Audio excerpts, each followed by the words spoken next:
Have you ever wondered why loneliness feels different at night?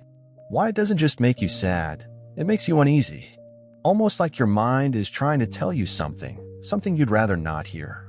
Because here's the truth no one talks about. Loneliness isn't a feeling. It's a warning. And the part that should scare you is that most people ignore it. See, your brain treats loneliness the same way it treats physical danger. It doesn't see it as being alone. It sees it as vulnerability, a threat. And that's why loneliness hits you so deeply. It's not emotional weakness. It's a survival alarm. A psychological siren that goes off when something inside you starts to break down. Pay attention to this next part. You think you're lonely because people aren't texting you back, or because you don't have the right friends, or because life didn't unfold the way you hoped. But that's not the real reason. The real reason is far more uncomfortable. Your mind uses loneliness to warn you that you're disconnected, not from others, but from yourself. Have you noticed it? That strange heaviness in your chest for no obvious reason. That sudden emptiness even when you're surrounded by people. That moment when the room feels colder than it should. That feeling that something is off, not outside you, but inside. Here's something most people never realize. Loneliness doesn't hit you when you're busy. It hits you when you're finally still enough to hear yourself. Because in that silence, all the things you've avoided, the doubts, the fears, the unresolved pain, finally have room to speak. And that's what makes loneliness terrifying. Not the absence of people, but the presence of the truth you've been running from. And here's the part you've probably felt but never had the words for. Loneliness isn't happening to you. Loneliness is revealing you. Revealing what you need. Revealing what you've ignored. Revealing the parts of you that are starving for attention. You clicked on this video because you feel alone. But you're about to learn why that feeling is more dangerous and more necessary than you think. This is where we begin. Here's the part no one warns you about. Loneliness doesn't just expose insecurity.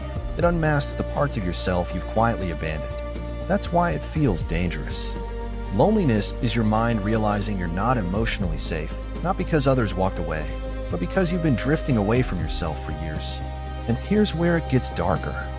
Your brain processes loneliness in the same region as physical pain, meaning your mind reacts to emotional isolation the way it reacts to being hurt. That's why loneliness isn't sad, it's alarming. And this is where things shift. You think loneliness hurts because you're not being chosen. But the truth is sharper. Loneliness hurts because it forces you to confront how much of your identity depended on being chosen. It shows you how much of your confidence wasn't yours, it was borrowed. How much of your happiness was outsourced. How much of your worth depended on being seen. When that external noise goes quiet, your real structure appears. The one beneath the mask. The one you try not to look at. Here's the psychological twist almost no one knows. Loneliness doesn't create emptiness. Loneliness strips away the performance of strength, the performance of certainty, the performance of connection. When that performance stops, the truth surfaces. Pay attention here, because this next part is why loneliness feels genuinely frightening. Loneliness isn't the absence of people, it's the absence of emotional safety. And emotional safety can't be given to you. It has to be built inside you.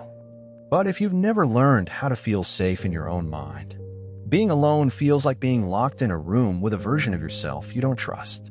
A version that knows your fears, your doubts, your unresolved hurt. This is why silence feels sharp. Why nights feel heavier. Why stillness feels like a threat, not a rest. Loneliness forces you to confront the parts of yourself you mute during the day. The thoughts you outrun. The wounds you cover. The truths you hide. If that scares you, it should. Because loneliness doesn't just unmask you. It begins to change you. There's a reason loneliness doesn't just hurt, it destabilizes you. It feels less like an emotion and more like something inside you collapsing. And it has nothing to do with who is or isn't in your life. Here's the unsettling truth. Loneliness feels terrifying because it triggers the same system your mind uses to detect abandonment, the oldest survival fear a human being can feel. Being alone isn't the threat. Being left behind is. And your brain can't tell the difference. To your nervous system, loneliness equals exile. Not metaphorically, biologically. Your mind registers it as, if I'm disconnected, I'm not safe. That's why your chest tightens, why your thoughts spiral, why silence feels heavy instead of peaceful. It's your brain pulling an alarm that once protected your ancestors, a warning that you're in danger, even when you aren't. The danger is gone, but your brain still reacts like it isn't. Now, pay attention, this is the part nobody talks about. You don't fear being alone. You fear what being alone reminds you of. Because loneliness doesn't just hurt in the present. It opens a hidden door to everything you've ever felt in the past. Every moment you weren't chosen. Every time someone drifted away. Every memory of feeling invisible, unimportant, or replaceable. Loneliness gathers all those moments and drops them into your hands. Cold, sudden, and unfiltered. Like someone placing a box of everything you try to forget right in front of you. Here's the psychological twist. Loneliness isn't a new wound. It's an old one reopening. And what makes it truly frightening is this. Loneliness doesn't just bring back memories. It brings back the version of you that survived them. The quiet one, the guarded one, the one who learned to shrink, pretend, or disappear to stay safe. You're not scared of being alone. You're scared of meeting that version of yourself again. Here's the part that makes loneliness today even more dangerous. You're not lonely because you're alone. You're lonely because the world has never been louder and yet never felt more hollow. You can message anyone instantly, but you hesitate. You scroll past hundreds of faces, but none of them feel real. You're surrounded by connection, yet nothing actually connects. This contradiction isn't random, it's a trap. A modern one, a silent one. In the past, loneliness came from isolation. Today, it comes from overload. Too many voices, too many comparisons, too many versions of life you're supposed to measure yourself against. You're drowning in noise, but starving for meaning. It's the worst combination possible. A mind that's overstimulated and a heart that feels vacant. And here's where it gets darker. You're not just disconnected from others. You're disconnected from yourself. You know the highlight reels aren't real, but your brain still treats them as evidence that you're behind. You know people only show their best moments, but your mind still compares them to your worst. You know likes and comments aren't intimacy, but the silence between them still feels like rejection. But here's the part nobody notices. Loneliness hits harder today because you're constantly reminded of people without ever actually feeling them. Your nervous system wasn't built for digital shadows of connection. It wants presence, tone, expression, warmth, real human energy. Instead, you're fed images and text, echoes of emotion instead of emotion itself. And your brain, overwhelmed and undernourished, interprets the gap between what it sees and what it feels as danger. This is why you can sit in a room full of notifications, messages, and videos, and still feel like you're disappearing. Because here's the modern paradox. You're never alone, but you're rarely known. Being surrounded doesn't cure loneliness. Being understood does. And today, understanding is rare. We live in a world that gives you endless visibility, but almost no vulnerability. Endless information, but almost no intimacy. So loneliness today cuts deeper, because the world keeps showing you people, while stripping away the very things your mind needs to feel connected to them. And the frightening part? You think this is your fault.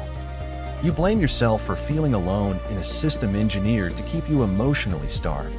But loneliness isn't just a feeling. It's a symptom, a response to an environment that keeps you overstimulated, undersupported, and disconnected. And this constant emotional depletion changes you. Here's the part most people never realize. You don't feel lonely because people are missing.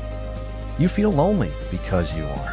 You've drifted so far from your own emotions, your own needs, your own truth, that when the noise stops, there's nothing familiar left inside you. Loneliness isn't distance from others. It's the distance created inside you. When you silence what you feel just to survive the day. Think about it.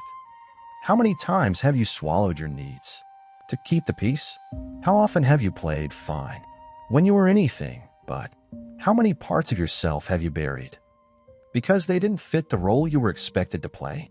Piece by piece, you disconnect from who you are, and then wonder why silence feels like stepping into a stranger's home. Because loneliness isn't emptiness. It's the echo left behind when you stop hearing yourself. And that's why loneliness cuts deeper than heartbreak. Heartbreak is losing someone else. Loneliness is losing you. Now, pay attention. This next part is what most people avoid. You're not isolated. You're unprocessed. Your emotions don't vanish. They stack, layer after layer, year after year, like unopened letters piling on a table. And every time you ignore one, another arrives. Eventually, the weight isn't from what happened to you. It's from everything you refuse to feel. But here's the part that hurts the most. When you disconnect from yourself long enough, you create a version of you for the world, and a version that lives in the dark. And loneliness is what happens when those two finally collide. That collision feels like falling, like reaching for something familiar, and touching nothing but air, like sinking into an emotional space where even your own voice feels distant. Because when you're not anchored in who you are, every quiet moment becomes a confrontation. Every pause becomes a mirror. Every night becomes a reckoning. Loneliness isn't trying to punish you. It's trying to retrieve you, to pull you back to the parts you abandoned, to force you to feel what you've numbed, to bring you home to yourself. Because until you reconnect with who you are, no person, no relationship, no attention will ever feel like enough. And that realization, that the cure isn't finding someone, but finding your way back to yourself. Here's the truth people feel, but never articulate. Loneliness doesn't just hurt you, it rewires you. It changes your instincts, your expectations, your emotional reflexes, your sense of worth, slowly, quietly, and without asking for permission. At first, loneliness feels like emptiness, but stay in it long enough, and it becomes identity. Because the mind adapts to survive, even if the adaptation damages you. You stop expecting to be understood. You stop believing people will stay. You stop trusting your own value. You start shrinking your needs so you won't be disappointed again. And piece by piece, loneliness doesn't just affect your life. It shapes the person you allow yourself to be. Here's where the transformation becomes dangerous. The brain learns from repetition. If you feel alone long enough, your nervous system starts treating connection like a threat, and isolation like safety. You crave closeness, but your body braces for betrayal. You want to open up, but your instincts pull you back. You want to be seen, but visibility feels exposed, vulnerable, unsafe. Now, pay close attention. This is the part nobody ever warns you about. Loneliness doesn't just make you afraid of losing people. It makes you afraid of needing them. It convinces you that needing connection is weakness, that relying on someone is dangerous, that vulnerability is a liability. So you build emotional armor. Thick, heavy, impenetrable. Not to keep others out, but to keep yourself safe from the disappointment you've memorized. But armor has a cost, because the longer you protect yourself, the harder it becomes to return to who you were before the loneliness. Here's the chilling part. Eventually, you stop fearing loneliness and start fearing connection. You stop reaching out. You stop expressing what you feel. You stop believing in reciprocity. You start assuming you're too much or not enough, or somehow fundamentally different from everyone else. Loneliness shifts your worldview from possibility to caution, from curiosity to defensiveness, from "I hope they understand me" to "they probably won't." And once that shift happens, you're no longer responding to loneliness. You're living through it. You become quieter, more guarded, more self-sufficient in ways that don't heal you, but isolate you further. You don't notice the transformation while it's happening. You only notice it when someone finally tries to get close.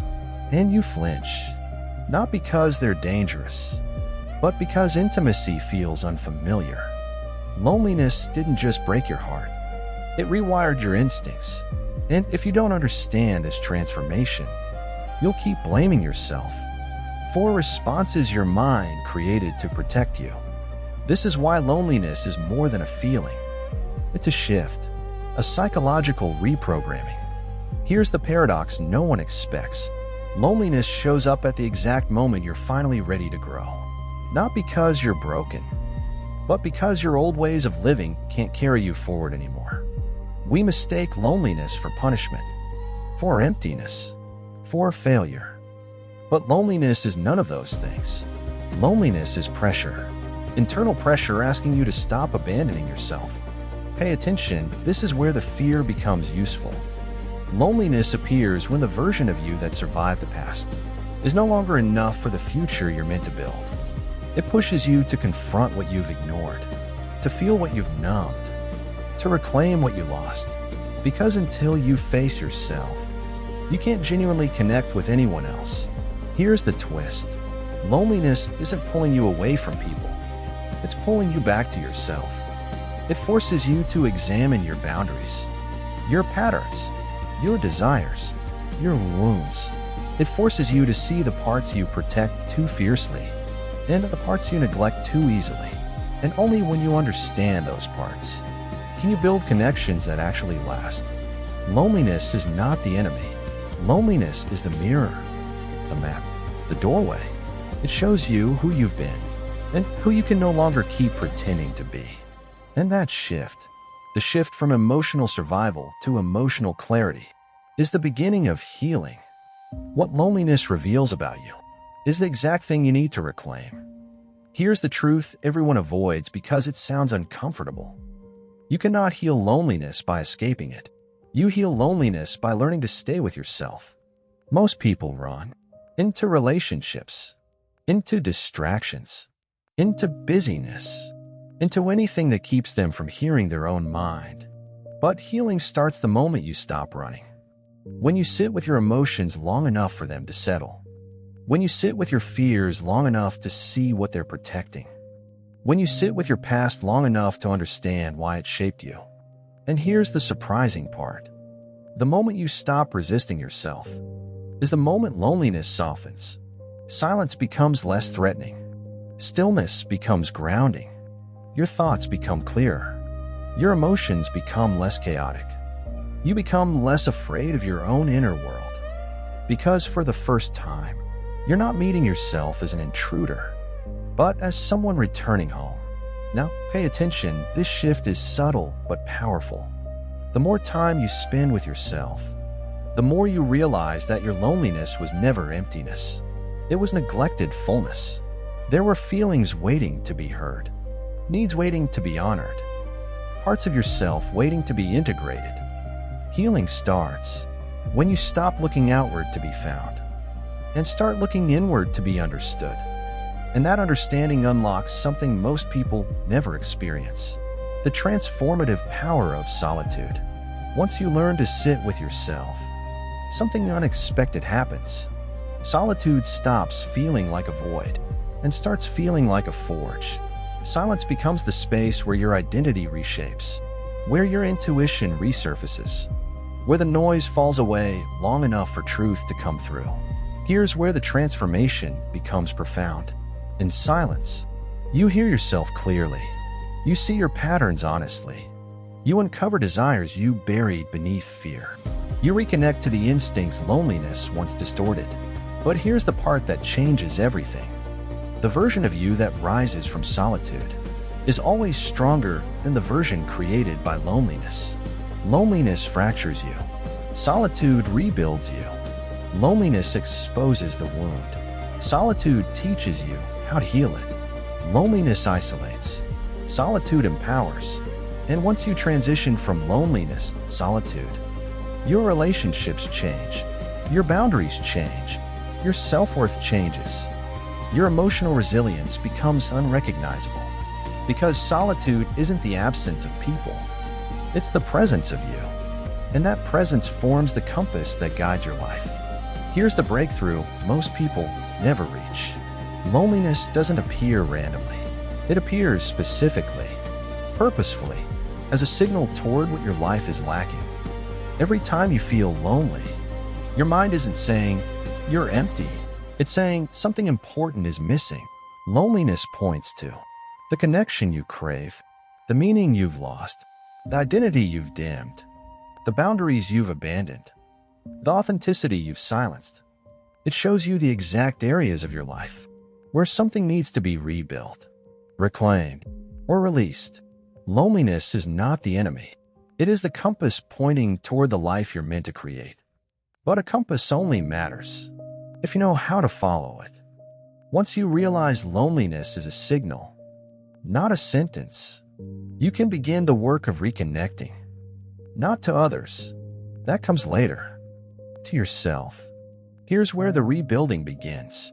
Reconnect with your truth by listening to the emotions you've muted. Reconnect with your identity by practicing honesty in small, consistent ways. Reconnect with your body by calming your nervous system with stillness, breath, presence. Reconnect with your needs by allowing yourself to want what you want without apology. Reconnect with your future by choosing actions aligned with who you're becoming, not who you were when loneliness shaped your decisions. This reconnection doesn't happen all at once.